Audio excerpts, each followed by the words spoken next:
বউ বলল, ধুর, তোমার যা পছন্দ, এই শাড়ি আজকাল কেউ পরে? সবাই কি দারুণ সব শাড়ি কিনেছে, একটু চোখ চেয়ে দেখো না। নিতেন একটা গার্ডেনই আনতে। বছর ধরে বলছি পুজোর সময় কিনে দিতে একটা বালুচরি, তা সে তোমার মুরদে আর খুলিয়েই উঠল না। ধুর, এ শাড়ি আমার চাই না। রাগ করে বউ ঘরে ঢুকে গেল। শাড়ির খালি প্যাকেট হাতে নিয়ে বিমলেন্দু বারান্দায় দাঁড়িয়ে রইল অনেকক্ষণ।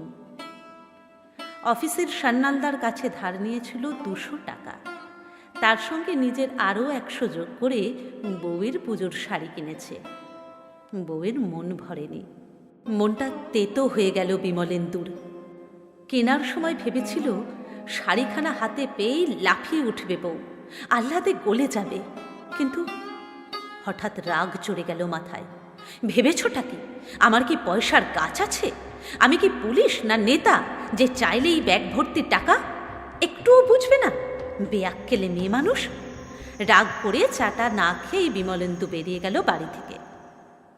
পুজো আসছে, সাদা মেঘের নৌকো ভাসছে নীল ঝকঝকে আকাশের ঢেউয়ে। বাতাসে শিউলির গন্ধ, ঢাক বাজছে দূরে কোথাও। পুজো আসছে। গড়িয়াহাট, হাতিবাগানে ভিড়ে থই থই বাজার। ঝলমলে আলোর মেলায় ঝকঝকে চেহারার নারী পুরুষ বাজার করছে।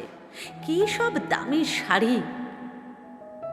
দুপুরে টিফিনের সময়ে রাস্তায় বেরিয়ে প্রাইভেট কোম্পানির অল্প মাইনের টাইপিস্ট বিমলেন্দু বড় বড় শোকেসের সামনে চুপ করে দাঁড়িয়ে থাকে।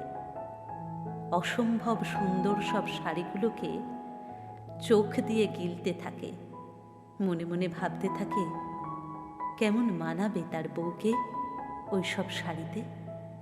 বউটা সারাদিন গাধার মতো খাটে, রান্না করে, জল তোলে, ঘর মোছে, সেলাই করে, জানলায় পর্দা লাগায়, বিমলেন্দুর শার্টের বোতাম বসায়। কম বয়সে সুন্দরী ছিল, চটক ছিল।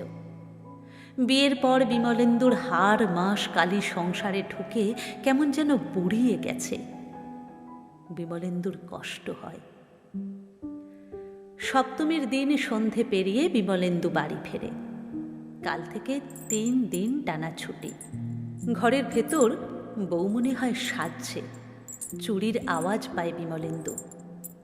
সাজ ফুরোতে বউ এসে দাঁড়ায় সামনে। চমকে ওঠে বিমলেন্দু, এ কি, এ যে বালুচরি, কোথা থেকে পেলে, কে দিল? বালুচরি গায়ে জড়িয়ে বউ হাসল খুশির হাসি। তারপর হঠাৎই আদুরে গলায় জিজ্ঞেস করল, কেমন দেখাচ্ছে আমায়?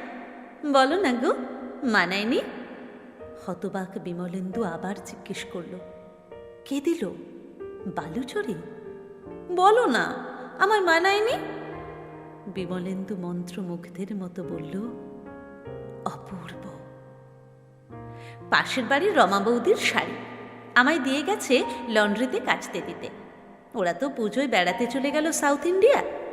আমি সন্ধ্যের পর গিয়ে লন্ড্রিতে দিয়ে আসব। তার আগে একটু পরে দেখলাম, কি অপূর্ব শাড়িটা, ভালো দেখাচ্ছে না আমায়? বিমলেন্দু কথা বলতে পারল না। নিজের হাতের আঙুলগুলো দেখতে লাগলো মাথা নিচু করে। টাইপ করতে করতে আঙুলগুলো যেন ক্ষয়ে গেছে। ঢাক বাজছে পাড়ার পুজো প্যান্ডেলে। ছোটবেলার গ্রামের বাড়িতে পুজোর সকালে যেমন শিউলির গন্ধ ভাসত, তেমন একটা গন্ধ যেন ভেসে আসছে। মাইকে গান বাজছে। বারান্দায় একা এসে দাঁড়ালো বিমলেন্দু। তারপর 2 চোখ ভরে এলো জলে। বিমলেন্দু কাঁদতে লাগলো একা। অনেকক্ষণ পর বিমলেন্দুর বউ এলো বারান্দায়। পরনে সাধারণ ছাপা শাড়ি।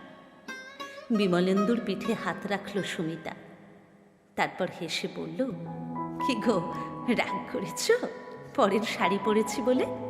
রাগ করো না, আমি তো মেয়ে, মেয়েরা একটু ওরকম হয়। শোনো, তোমার আনা শাড়িটা খুব সুন্দর হয়েছে। জানো, অষ্টমীর রাতে ওটা পরেই যাব ঠাকুর দেখতে তোমার সঙ্গে, কেমন? যাই, লন্ড্রি থেকে ঘুরে আসি।